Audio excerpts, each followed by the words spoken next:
Hello guys! Another day, another blessing.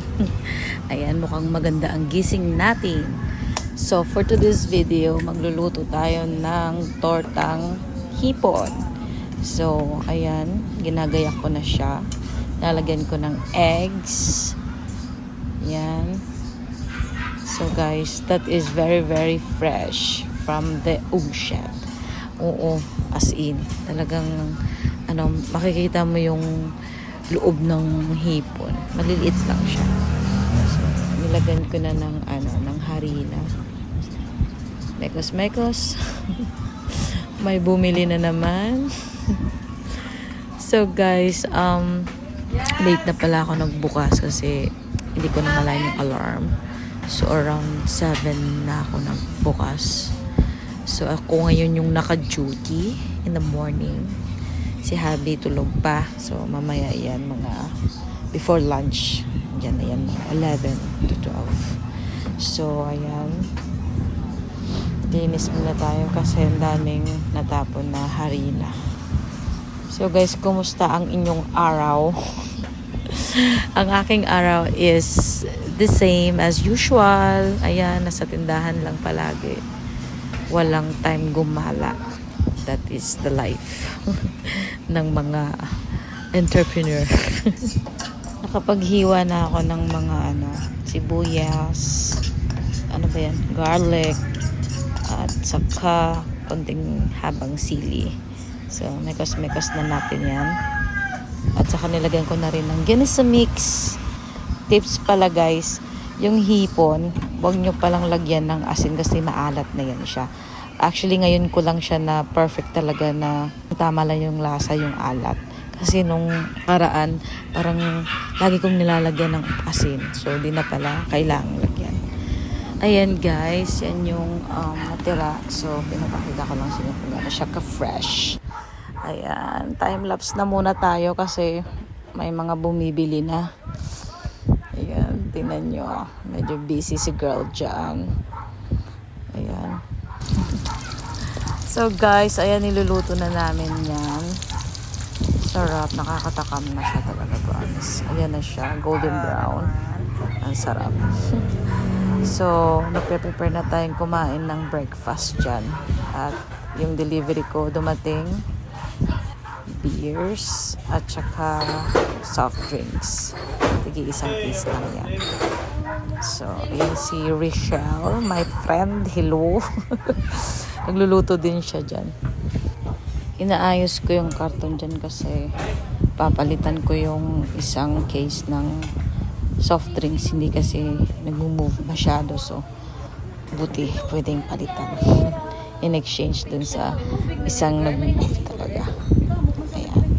So guys, medyo gutom na tayo dyan. Ayan. Paalis na yung yung mga delivery guys. So, balik tayo dyan sa mesa mamaya. Ayan, kumuha na ako ng sausawa. Nag-wave pa si Rachel. Hello. Tatakam tuloy ako. Kahit nagwa-voice over, alam mo, feeling ko parang kakain ako ulit. So, ayan. Ang dami naming chika minute dyan. Hindi ko alam kung anong pinag-uusapan. Basta, something under the sun. So, ayan. Unang subo. Yummers. Ang dami ng rice ni Rachel. Ayun, parang mga karga tapas tayo dyan. So, sulit din naman yung ulam today.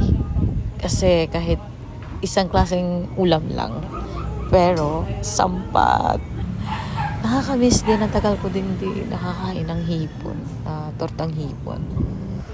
So, ayan. Ang dami kong paliwanag. Hindi ko alam kung ano. Kinikwento ko sa kanya.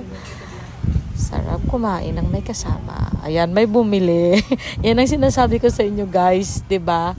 Imaginein mo like almost every day mo yung gagawin. Like every time nakakain ka, ganyan, tatayo ka talaga at isi-serve po sila. Tapos yung bibilin lang isang candy at saka isang sigarilyo. Di naman lahat. Pero, ayan. Pero medyo nakakaano lang siya. Pero wala eh. Kailangan kayod talaga. pag nasa negosyo tayo. So, balik na si girl. Ayan. Guys, alam niyo, magandang-ganda ako dyan sa dress ko na yan. So, ayan na. To make the long story short, ayan, nilagay ko na yung mga beers dyan. Medyo, dyan, nakakapagod. Kaya nag-time-lapse na lang ako. Saka mga soft drinks. Inayos ko na rin yan. Yun. And then, time to sweep the floor. So, kailangan natin, guys, everyday magwalis kasi ang daming langgam na kaya dyan yung sa gilid. Hala, nakalimutan ko palang mag-spray. Mamaya na lang. So, yan, pabalik-balik ako dyan kasi ang dami nila. Tapos pula pa. Yung maliliit talaga. Ano ba tawag doon? Masakit mga gat. As in. Saka yung mga paninda mo talagang tinitira nila yan. Every time nag-change yung climate, ganyan talaga sila. Like, parang nag-i-imbak sila ng mga pagkain. So, yan, malapit na ako matapos dyan. So, sobrang ni girl enthusiastic today Inom muna tayo ng water kasi hindi ako nakapag-inom ng tubig dyan after kumain. Like, after 45 minutes kasi ako nagiinom ng tubig. Ayan. Wala ako ng ice kasi medyo mainit na. Ayan. Umakyat na yung araw. Lagay natin dyan. Dumating na si Habi sa wakas. Hello. Oh. Paalis na din ako niyan. Bigyan ko lang siya ng coffee. And then, may ulam na rin. So, okay na yan. Oh, diba? Sweet ko, no? Minsan lang yan. Parang nasa mood kasi ngayon. Kahit wala masyadong tulog. Late na kasi ako natulog kagabi. Ang dami ko pa kasing anek-anek sa YouTube. Yan, may naayos lang ako na settings.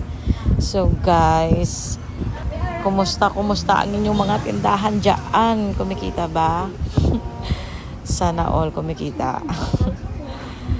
Ayan, kagabi medyo okay naman yung sales. Unexpected nga. Kahit wala masyadong ganap sa gabi. Wala masyadong uminom. So, ayan, nag-resting na si Inday. Paalis na yan. Mamaya, bumili pa. Parang, like, gagawin mo to ng ilang taon. So, imagine that. Kaya yan din. Basta focus lang sa goal. Ayan, si Ritiel, may chinichika sa akin. Pero, parang na-ebs na ako dyan. So, sabi niya mamaya na lang. Bye-bye na guys, kasi nasi-CR na ako dyan. See you on my next vlog. Thank you so much for watching. Mwah!